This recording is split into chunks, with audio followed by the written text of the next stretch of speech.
বন্ধুরা চলে এসেছি আজকে আবার নতুন একটা রান্না নিয়ে। তো দেখো আমি সব কেটে কুটে নিয়ে নিয়েছি, দেখতেই পাচ্ছ, বুঝতেই পারছো নিশ্চয়ই কী করব। হ্যাঁ চলো তোমাদের না ভাবনা দিয়ে বলেই দিই।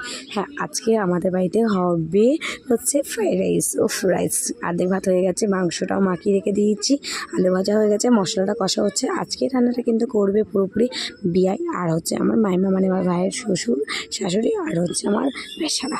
তো দেখো আজকে মানে মাখানো হচ্ছে, আমার বিয়াইরা মাখাচ্ছে। তো দেখো বিশেষ করে ও না ভিডিওর মধ্যে আসতে চায় না আমার বিয়াই, ঠিক আছে। তো যাই হোক, তো দেখো উফ কী সুন্দর গন্ধ, আর কি বলবো, খেতে এত ভালো লাগছে। তোমরা কারা কারা ভালোবাসো, কাদের কাদের ফেভারিট ফ্রাইড রাইস আর চিলি মাংস কষা, অবশ্যই কিন্তু কমেন্টে কিন্তু জানাতে একদমই ভুলবে না।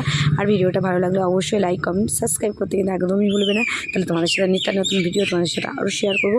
তো দেখো এটা নিত্য নতুন, এটা পুরোনোই, কিন্তু রান্নাটা তো করছে নিত্য নতুন লোক না, এটাই হচ্ছে কথা। তো দেখো